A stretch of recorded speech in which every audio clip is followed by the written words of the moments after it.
formation sur mesure. C'est avec un immense plaisir, c'est un honneur pour moi et pour beaucoup d'acteurs du basket et surtout pour le basket des régions et le basket militaire. Donc c'est avec satisfaction que j'ai pris cette nomination-là, mais avec beaucoup d'appréhension par rapport à la lourdeur de la charge. Mais c'était une préparation. Je sais que Moustapha m'a beaucoup préparé, j'ai beaucoup appris à ses côtés. Et il me disait souvent beaucoup de choses. Après nous, c'est vous qui venez naturellement. Donc c'est quelque chose de naturel. J'ai appris à ses côtés. J'ai eu l'honneur d'avoir travaillé avec lui. J'ai pu profiter de son expérience, son expertise. Et malgré tout, j'avais déjà travaillé avec l'ancien directeur technique Magat Diop, de même que Adel Sano, qui était notre directeur technique quand j'étais en équipe nationale, et aussi même avec Ousmane Pouifay avec le CRBS. Donc je pense avoir bien eu la chance d'avoir un vécu avant d'arriver à ce point. Je ne peux pas parler de mes diplômes, mais c'est un jeune Casassé qui est né à Dakar, qui a passé sa jeunesse entre Louga, Saint-Louis et Thiès. Donc c'est un Sénégalais, un pur produit du basketball sénégalais. Je suis jamais sorti jouer à l'extérieur, mais j'ai fait toutes mes humanités au niveau du Sénégal. Je suis passé par toutes les catégories. J'ai joué en minime. Mon premier tournoi, c'était en 1978 à Saint-Louis. J'étais licencié au Ndiambour de Louga avant de faire mes armes au niveau de l'ASFA. Donc je suis passé par toutes les étapes de la compétition. Donc après cela, je suis passé en équipe nationale.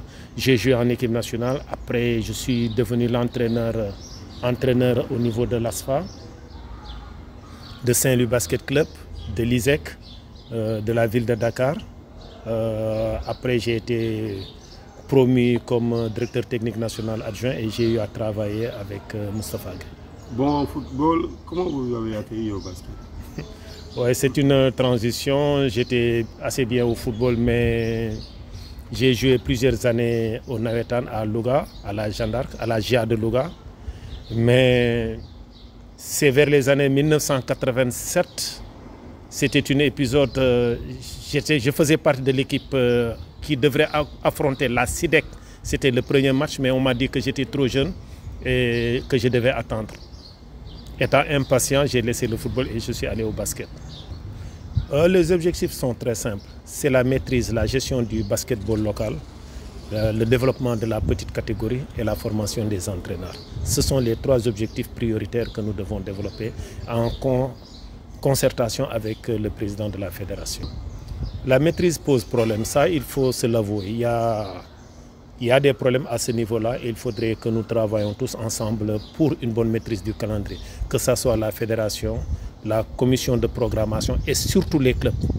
Parce que généralement, ce sont les clubs qui demandent des reports de matchs, un retard dans l'ouverture de la saison, des problèmes pour jouer en week-end, en milieu de semaine, alors que si nous n'avons pas suffisamment de week-end et plus de journées de compétition, il faudrait obligatoirement qu'on joue en semaine. C'est d'essayer de maîtriser le calendrier en rapport avec les clubs, la commission de programmation et surtout avec la fédération. C'est un des problèmes, c'est un des détails et surtout la mise en place d'une organisation qui nous permettra même pendant les absences des équipes nationales, en utilisant bien sûr le règlement, de continuer les compétitions. Toutes les équipes qui ne sont pas concernées, si je prends l'exemple, au mois de février, début février ou début mars, il y aura la BLL. La douane sera engagée et on aura 15 jours d'interruption. Si la douane ne joue pas, les autres équipes pourront jouer. Et les matchs de la douane de cette période pourront être considérés comme des matchs de retard. Et même les filles devront continuer à compétir.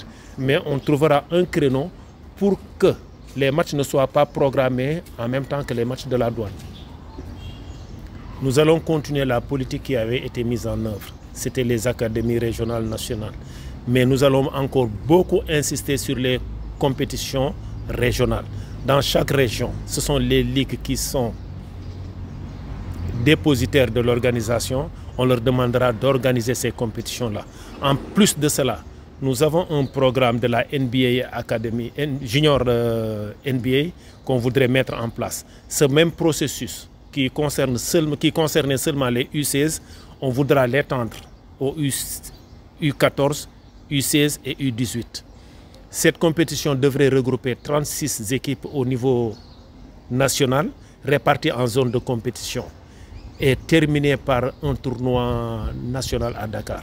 Cela va pousser toutes les régions, à partir de leur compétition, par exemple départementale, d'avoir une équipe, une sélection départementale qui va compétir au niveau de la région, et à partir des régions, constituer une sélection régionale qui va représenter cette région-là pour venir compétir à Dakar ou bien dans une autre ville sur le plan national. Ce sera un peu l'idée des quinzaines nationales de la jeunesse, l'esprit des quinzaines nationales de la jeunesse ou bien des semaines nationales de la jeunesse. Donc vous avez mis une croix sur le tournoi national des jeunes? Une croix, ce serait trop dire. Nous sommes contraints par le temps. Vous avez vu, c'est pratiquement l'ouverture des classes et les jeunes, ce sont des élèves qui vont aller à l'école. On ne pourrait pas l'organiser parce qu'ils ont repris les classes. Mieux vaut reporter ce programme-là, se réorganiser pour partir de bon pied. Parce que je pense qu'avec tous les problèmes que nous avons cette année, il serait beaucoup plus judicieux de reporter le tournoi de cette année et d'organiser cette compétition au niveau régional pour la finir au niveau national pour l'année prochaine. Cela fera encore beaucoup plus de compétition et on se rattrapera. Et par rapport à la formation des cadres? Pour la formation des cadres, c'est une des priorités. Nous avons une grande demande pour les entraîneurs de premier degré et de deuxième degré. Vous avez vu la saison passée, il y avait une exigence de la direction technique sur des entraîneurs qualifiés sur les bancs. Certains n'avaient pas les diplômes requis. Actuellement, nous avons une demande pour les stages de premier degré. En rapport avec le ministère, on essaiera de mettre cela en application pour avoir le plus d'entraîneurs. À quand l'entraîneur d'équipe? Ce n'est pas encore une urgence. C'est vrai que nous avons une échéance au mois de février pour le TECIO, pour le tournoi de qualification pour les Jeux Olympiques de Paris 2024. Nous avons encore le temps. Nous avons encore le temps de voir. Nous sommes à la recherche d'entraîneurs qualifiés qui pourra bien... Local ou étranger? Un entraîneur qualifié. Il peut être étranger, il peut être local. On n'a pas de choix. On essaiera de chercher le meilleur profil possible pour notre équipe nationale. Oui, entre autres. Pourquoi pas? Pourquoi pas? On fait confiance à l'expertise locale.